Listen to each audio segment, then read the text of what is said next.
Yo, yo, yo, what's happening, people? Okay, so just out on my walks, by the river, and I figured, let me talk about The Walking Dead for a little bit because just watched The Walking Dead season 5, and yeah, I want to talk about three characters in particular. I want to talk about Father Gabriel. I want to talk about Carol, and I want to talk about Tyreese. And I don't know, maybe this becomes a regular thing, because I tend to going on quite a few walks recently, so maybe it might become a regular thing. Walk and talk. How about that? Walk and talk and ramble for however long the video is about The Walking Dead or whatever else is on my mind at the time. But anyway, so let's talk about Father Gabriel first of all. Actually, real quick.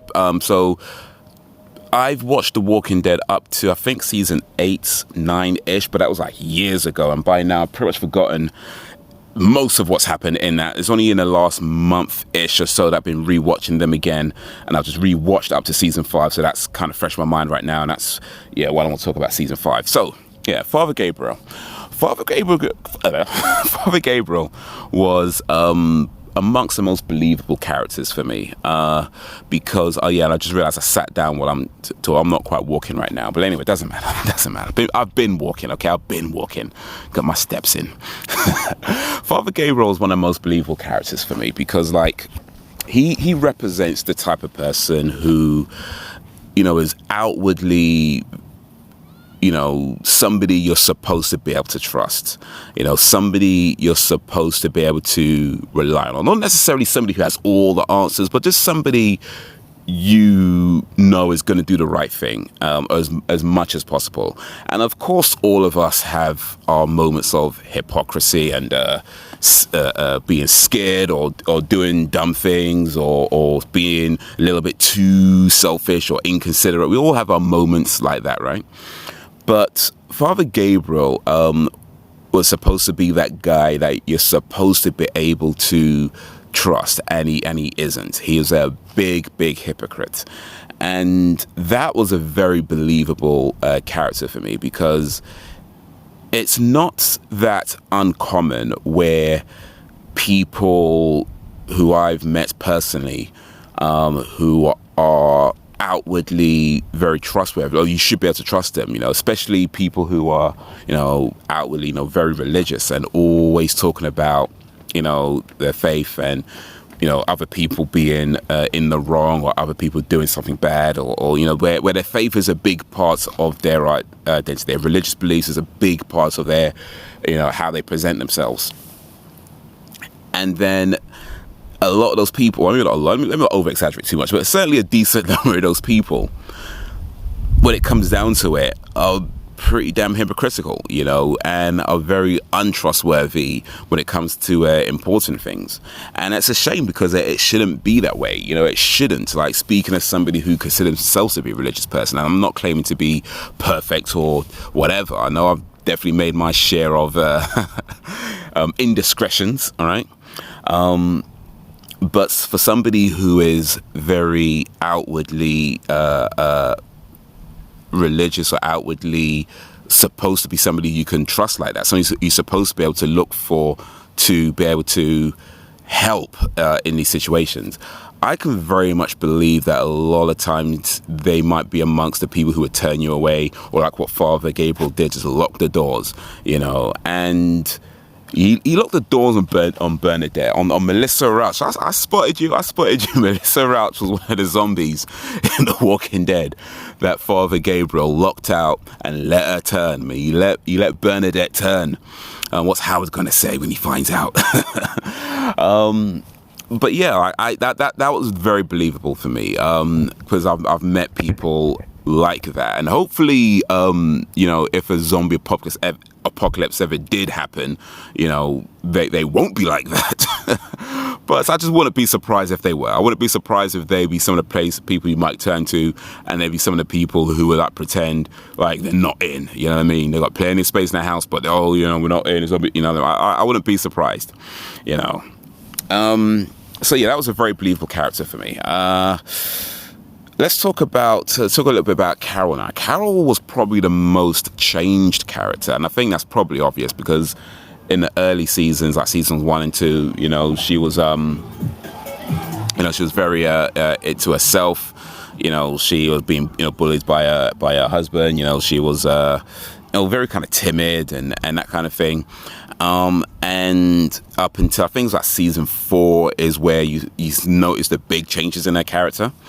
But season 5, there was something that stood out to me with Carol, where they get to that place, Alexandria. They get to Alexandria. And, she's putting down the guns, right? They tell her to turn down her guns. She's putting them down, and she's like, acting like she's never touched a gun before, or she doesn't really know. That kind of thing. And she says something to Rick, which I thought was really interesting, where she said, I can be invisible here. She said, the best thing about this place is that I can be invisible again here. And that was interesting to me, because I did a comedy course some years back, and one of the things that came up during that course is the idea of how you're perceived and using how you're perceived. Because if you do comedy and when you step out on a stage on an open mic, nobody knows who you are. You're not Kevin Hart, you're not Eddie Murphy, nobody knows who you are, right? Just some guy. So they're going to look at you and they're going to make certain perceptions, certain judgments about you that you have pretty much no control over, very little to any control over, right? But you can have an understanding, an awareness of how you're perceived. And if you have an awareness of how you're perceived or how you're likely to be perceived, then you can use that to your advantage. And that's what Carol did. She has an awareness, of people looking at her as their sten mother. She knows she can be that because that's who she was. She was pretending to be who she used to be, and she was able to do that, to be invisible, to be that person that nobody really would think twice would ever do anything, like stealing. She can be that person there, and using that to be invisible, to go unnoticed, and to do what she needed to do. And I feel there's a lesson in there for people. I think there is an important lesson, is to having an understanding of how you're perceived. Because when you meet somebody, we all do this. We all make certain perceptions, certain judgments about them, but from the way they look, the way they walk, the way they stand, the way, whatever, the way they do this, the way they do that. We've got to have certain perceptions about them, and make certain judgments about them. All internal. We don't necessarily say them out loud. At least you shouldn't be saying them out loud, because that's just rude. But we make have these kind of internal perceptions, internal judgments about people. And we all do that. And perhaps we shouldn't, but we do. It's kind of a natural part of humanity, like when you meet people, right? And if you have an awareness of the type of image that you create for other people, then you know how people are likely to perceive you, and sometimes, in many cases, likely to treat you. And if you have an awareness of that, then you can use that to your advantage. Now, ideally, you're not using it to trick people, right? Ideally, you're not using it to steal weapons, right? But you can use it to your advantage, and you can use it to maybe even have a better understanding of yourself. So yeah, I think that's an important lesson in there for just everybody, to have an awareness of how you perceive, how people will perceive you, and how you can use that to best suit you. And then the final character I want to talk about today is Tyreese, because Tyreese was probably my favorite character. He was the worst person to have around, but he was my favorite character. Here's the thing: I'm being a little bit unfair. He was a good guy, and the problem is that good guys in that situation are almost a liability, right? Because he didn't want to kill Martin. And I get it. You don't want blood on your conscience. Like, you don't want somebody's death on your conscience, no matter how wicked that person might have been. You don't want somebody's death on your conscience. I get it. But the problem is that, as Martin said, if he doesn't kill him, he's going to be the one to die, and he's going to come back, and he did come back. And he got Bob. Well, Bob was already bitten, to be fair, but they took his leg. Bob would have still had his leg when he died if it wasn't for Tyreese, pretty much. But the world that they live in is you kill or you be killed, Or I'm going to use a quote that I heard recently. Let me know if you know this. If we're not monsters, we're food, and I can never be food. If you know that quote, drop it in the comments.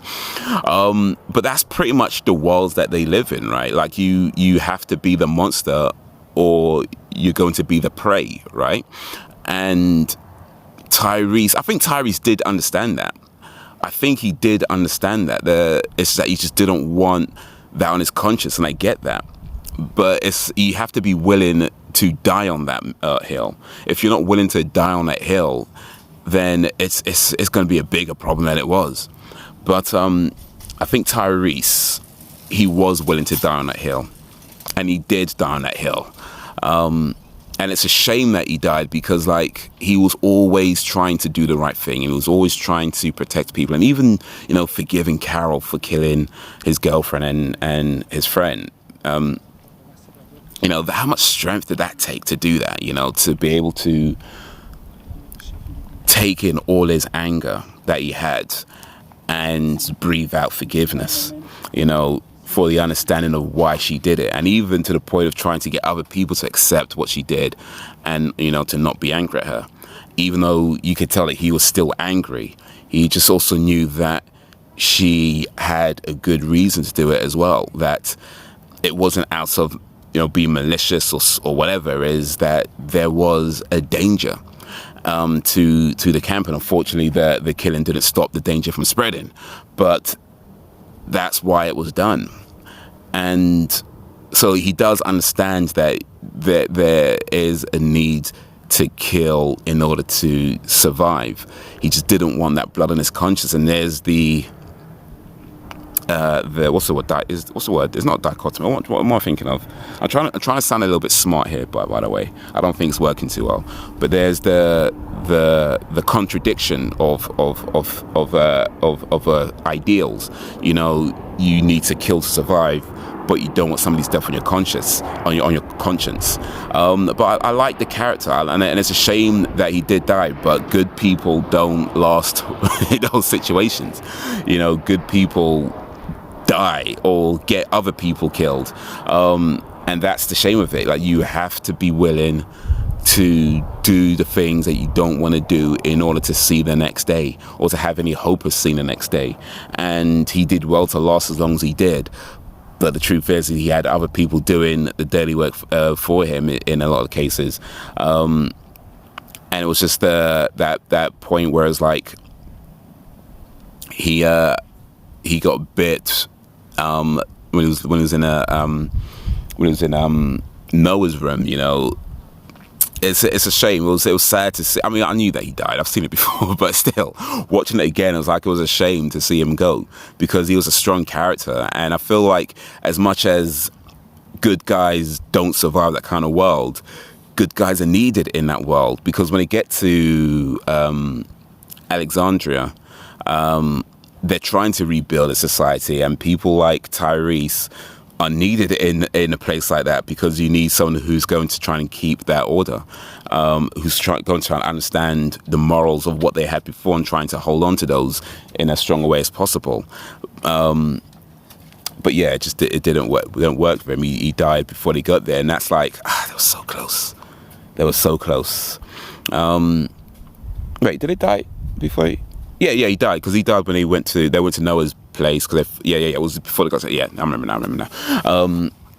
But yeah, he was a good character. He was a strong character. It was a shame when it all went down. But he had probably the best death scene, though, didn't he? He had the best death scene where he saw all the people, all the dead people, and they were all talking to him.